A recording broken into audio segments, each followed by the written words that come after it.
L'Europe. L'Europe, l'Europe, l'Europe, l'Europe. Ah, ils ont ça en permanence en tête, à l'esprit, hein. Tous ces partis politicards, vous savez, qui ont transformé euh, l'activité politique en activité commerciale. Bon, ben voilà, l'Europe, ben les Français ne se sont pas laissés impressionner en 2005, puisque ils ont rejeté cette Europe proposée en réalité par les ultralibéraux, les riches et les Français au terme d'un référendum décidé par le président Chirac. On dit non à cette Europe qu'ils pressentaient déjà comme une Europe de la corruption. C'est ce que nous vivons aujourd'hui. Ils ont rejeté cette Europe à près de 55% le 29 mai 2005.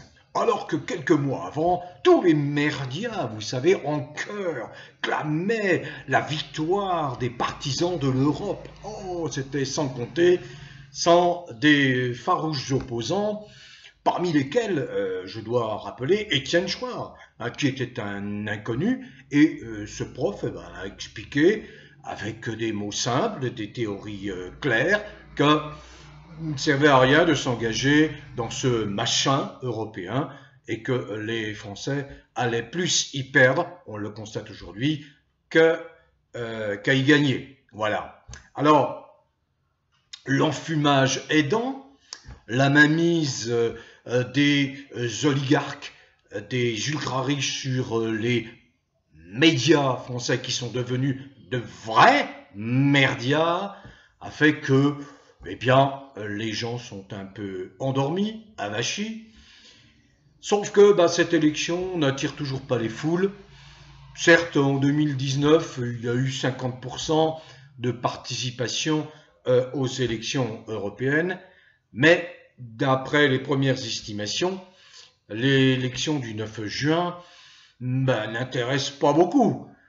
Un Français sur deux explique que ça ne les concerne pas. Ça ne concerne pas les Français, ils ne se sentent pas du tout motivés. En plus, c'est vrai que grâce à l'information libre diffusée sur les réseaux Internet, la conscience de ce machin totalement inutile qui coûte extrêmement cher, qui nous coûte extrêmement cher, a progressé. Et puis le travail de fond réalisé en particulier par François Asselineau depuis 17 ans, le président de l'UPR, qui veut quitter l'Europe et qui donnait toutes les raisons pour lesquelles il ne fallait certainement pas continuer dans cette voie-là. François Asselineau, les thèses de François Asselineau ont fait des émules, y compris parmi ses concurrents politiciens souverainistes. Je pense à Florian Philippot et à d'autres. Il faut comprendre que tout ça, c'est qu'une affaire de fric pour les partis que je vais énumérer. D'abord, le parti lamentable, immonde de Macron, le psychopathe pervers, narcissique, déviant, sadique. Lui, c'est une question de fric. D'accord? Alors, il fait la gueule parce qu'en ce moment, il est largement devancé par le Rassemblement national. Mais pour le Rassemblement national, c'est également une question de fric. Je reviendrai à Macron, je vais vous expliquer pourquoi ça contrarie, mais les instituts et les résultats peuvent toujours être faussés, manipulés. On sait ce qu'il est advenu en 2017, avec le trucage des élections, de l'élection présidentielle de 2017, qui a vu Macron élu alors qu'il n'était pas du tout élu, et en 2022 rebelote. Sauf que là, on aurait pu s'attendre à une réaction de son adversaire, Madame Le Pen, qui a bien constaté la magouille en direct et qu'elle n'a pas réagi. Bon, donc je reviens à Macron, je lui explique pourquoi, quelles sont ses arrière-pensées, quelles sont ses intentions. Donc il y a le Rassemblement national, affaire de fric, et puis il y a bien évidemment les socialo-traîtres avec ce Glucksmann sioniste qui se réjouit à l'entendre de ce qui se passe à Gaza. C'est lamentable, lamentable. Vous savez, le Glucksmann, il a voulu participer à un défilé du 1er mai à Saint-Étienne. Il a été violemment exclu du cortège. Bah, attendez, c'est des gigolos, ça. C'est un gigolo, le Glucksmann. Quelle crédibilité il a, ce type-là. Glucksmann. Le fils d'un philosophe qui s'appelait André Glucksmann. Bon. Et puis bon, les autres, bah, vous les connaissez. C'est des particuliers qui tentent de survivre, comme les écolos. Il n'y a plus chez les écolos que des petites figurines, des petites marionnettes, des pantins, des pantines, à l'exemple de cette Sandrine Rousseau, qui se félicite d'avoir une drag queen, vous voyez, un mec déguisé en femme ou un transsexuel qui porte la flamme olympique. Là, vraiment, la France a touché le fond du caniveau. Voilà. Là, et une maire de Paris qui s'appelle Hidalgo, qui saisit la procureure de la République parce qu'elle ne supporte pas les critiques à propos de cet événement qui est une insulte, une injure à la féminité, une injure faite à la femme. Bon, je ne vais pas m'étendre sur ce sujet, je reste sur l'Europe. Il y a donc, voilà, principalement ces gens-là. Il y a aussi bien la France insoumise qui essaye de s'en sortir, de ne pas faire de la figuration. Ça va être très difficile pour la France insoumise. Et il y a les communistes, il y a... Bref, tous ces gens-là, ce sont ce qu'on appelle des européistes. Ils sont pour l'Europe. À la limite, ils ne savent même pas trop pourquoi. Hein. Vous savez, ça fait partie des chimères entretenues depuis, on va dire, depuis Mitterrand, le traité de Maastricht, etc. Tout ça n'était pas très clair, mais les gens ne savaient pas trop que penser de l'Europe, d'un engagement dans la direction d'une Europe, quelle que soit sa forme. Alors il y a les fédéralistes, hein, ils veulent une Europe qui soit la copie conforme des États-Unis, ben bien sûr. Alors une fois encore, Schuman, etc., tous ces gens-là qui sont à l'origine de l'idée européenne, ce sont des agents de la CIA, hein, ce sont des États-Uniens. Et l'Europe telle qu'ils la veulent, ces gens-là, ben, c'est une Europe qui est à l'image des États-Unis. Une image, c'est-à-dire une Europe tenue par les ultra-riches, tenue par tous ceux qui possèdent, au détriment, bien évidemment, des peuples, des gens. On le constate, on le constate. Il y a un seul pays, c'est la Hongrie de Orban qui se rebelle, qui n'accepte plus d'être contrainte. Bon, je pourrais multiplier les exemples. Et puis, la Hongrie se sent plus proche de la démarche russe que de cette façon qu'ont ces Européens de vouloir phagocyter les pays, la culture, faire disparaître la culture par l'avalanche de ce qu'on appelle la licence, le wokisme, si vous voulez, la décadence, c'est-à-dire que donner le pouvoir à tous ces dégénérés sexuels. Vous savez, en France, malheureuse France, qui est sous la coupe des dégénérés sexuels. Incroyable, quoi. Hein, qui contraignent les petits gosses à la maternelle. Mais ça va réagir, je pense qu'un jour, ça va réagir. Alors revenons à l'Europe. Et alors, mon propos, c'est surtout de parler des souverainistes. Souverainistes. Bon, c'est pareil, faut pas sauter comme un cabri parce que on se prétend souverainiste. Souverainiste, ça a un sens. Le sens, c'est quoi? Au fil des siècles, au fil du temps, s'agrègent des peuples, enfin des ethnies qui finissent par se reconnaître, qui finissent par dire oui, ben on est bien ensemble, on constitue un groupe humain, on va créer des règles de vie pour qu'il y ait un vivre ensemble harmonieux. Voilà. Donc, s'agrège de la culture, s'agrège les savoir-faire, s'agrège une certaine idée d'appartenance à ce groupe humain. Naît un sentiment d'attachement à ce groupe humain, à cette société sur un même territoire. C'est la naissance du patriotisme, quelle que soit l'origine ethnique, parce qu'il ne s'agit pas dans ma bouche d'être comme des gens ostracistes, racistes, xénophobes. C'est tout le contraire. toute personne qui vit sur le sol français, qui adhère à cette belle idée généreuse, qui n'est pas née nécessairement uniquement au moment de la Révolution, mais toute personne qui adhère à cette belle idée de la belle France, la France généreuse, va être par définition un Français. Hein, les mauvais procès, etc., bon, on en a soupé, quoi, on en a soupé. Vous êtes français à partir du moment où vous le désirez, vous respectez les règles de la France, vous respectez sa culture, tout en conservant un attachement à votre culture d'origine. Et ça, c'est notre problème. Donc, souverainiste, ça ne veut pas dire être xénophobe, comme certains, comme un dénommé Zemmour, hein, l'agitateur des médias. Bon, on sait pourquoi il est là. Hein, bon, bref. Les souverainistes, mais ils ont raison de vouloir conquérir un maximum de sièges de députés européens. Parce que il sera beaucoup plus facile, les 20 dernières années nous le montrent, de combattre l'Europe de l'intérieur, car il est bien plus difficile de la combattre lorsqu'on est de l'autre côté des remparts.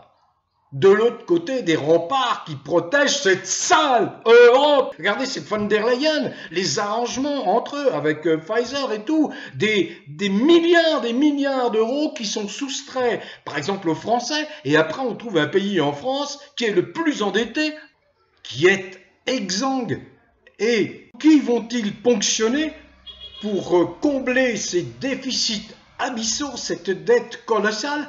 Les plus fragiles, les plus démunis.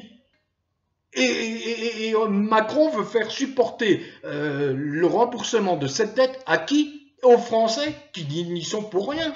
Fausse crise sanitaire, on achète des centaines de millions de doses qui ne servent à rien, au contraire, qui tuent plein de gens à cause des effets secondaires. Bref, voilà, c'est ça l'Europe. Von der Leyen, ah ben elle a maille à partir avec la justice. Elle ne s'en sortira probablement pas, comme le Bourla, le PDG de Pfizer.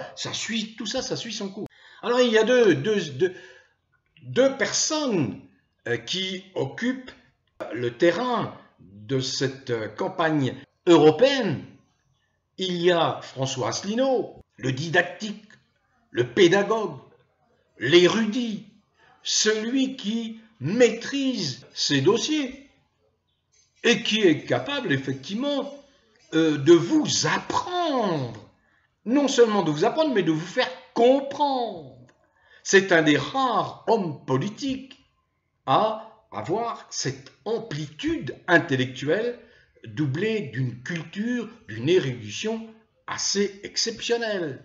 Alors il est combattu parce que les merdias qui sont aux mains de ceux qui veulent absolument continuer la schlag contre les peuples ne lui laissent pas la parole. Il est invisibilisé. Invisibilisé depuis des années. Ah, ça commence à s'ouvrir un petit peu. Il fait peur. Eh oui, il fait peur. Et à juste titre, à juste raison, il a raison de faire peur, car nous ne pouvons pas continuer décemment dans cette sale organisation qui n'a pas du tout été conçue pour le bien-être des peuples, mais pour que les ultra-riches continuent à s'engraisser. C'est assez surprenant de voir un parti comme la France Insoumise ne pas dénoncer cela avec plus de force, plus de virulence, plus de conviction. C'est ce que fait François Asselineau. Et il y a Florian Philippot qui également se démène, se débat. Florian Philippot qui a mené beaucoup d'actions. Il est à l'origine d'une plainte d'ailleurs contre von der Leyen, la présidente de la commission. C'est tout à son honneur. Donc il y a ces deux listes. Donc Florian Philippot. Voilà les deux chefs de file, les deux figures du souverainisme qui vont essayer de glaner un maximum de voix le 9 juin. Le problème se pose maintenant, et je le vois à travers les nombreux commentaires, du choix. Lequel choisir? Je vous ai dit dans des précédentes vidéos que chacun choisit celui qui lui convient. À titre personnel, mais purement personnel, pour avoir vraiment bien suivi François Asselineau, je pense qu'il aura ma faveur. Ça ne veut pas dire que j'incite les gens à ne pas voter pour Philippot. Chacun fait en fonction de sa nature, de sa conscience, de son tempérament, de sa culture politique. Donc j'invite les gens à voter pour François Asselineau, mais je ne décourage pas ceux qui veulent voter pour Florian Philippot, que ce soit clair. C'est peut-être une parole de Normand, comme on dit, un jugement de Normand, mais c'est on ne peut plus clair. Je ne veux pas bloquer la progression d'un Philippot, mais je tiens particulièrement à ce que l'UPR de François Asselineau, qui bagarre depuis 17 ans pour sortir de cette sale Europe, je tiens absolument à ce que François Asselineau, j'y tiens, je le souhaite vraiment, en dépit des sondages truqués de ces instituts aux ordres, François Asselineau est dans une dynamique qui peut vouloir dire que, in fine, si les votes ne sont pas truqués, in fine, eh bien, il se pourrait bien qu'il crée la surprise. Mais je souhaite la même chose à Florian Philippot. Donc voilà mon mot sur les élections européennes.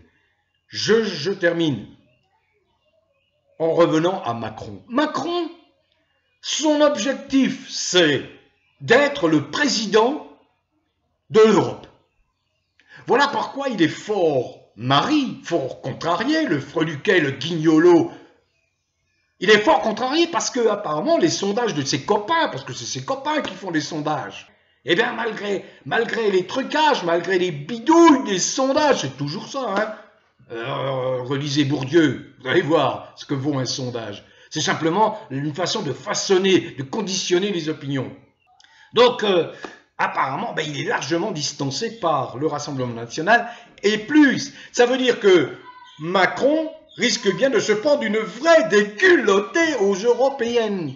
Alors, ce serait une excellente chose parce que ça contrarierait grandement son ambition de devenir le président de l'Europe. Imaginez, un Macron président de l'Europe. On se trouve avec un enclenchement de guerre nucléaire contre la Russie, contre la Chine, immédiatement, parce que il pète les plombs, le gars, il pète les plombs. C'est un cinglé, quoi, c'est un démoli du bulbe, le Macron, en plus d'être d'un déviant. Alors on attend avec impatience, quand même, si ça pouvait intervenir avant une interview de Tucker Carlson à propos de l'affaire Brichel. Et puis quand bien même, ce rendez-vous du 19 juin, le procès en diffamation intenté par deux plaignants, Madame supposée Brigitte Macron, femme, et Monsieur Jean-Michel Trogneux, supposé son frère, homme. Sauf que Monsieur Jean-Michel Trogneux, on le cherche encore. Alors, on attend l'issue de ce procès. Sera-t-il ou non présent ce Jean-Michel Trogneux? Oh, il a le droit de se faire représenter par son avocat. Mais, cette fois, son absence signera l'aveu de lui-même, incarnant une femme qui s'appelle Brigitte Macron, l'aveu, qu'il n'est qu'une seule et unique personne. Voilà. Bon vent à tous.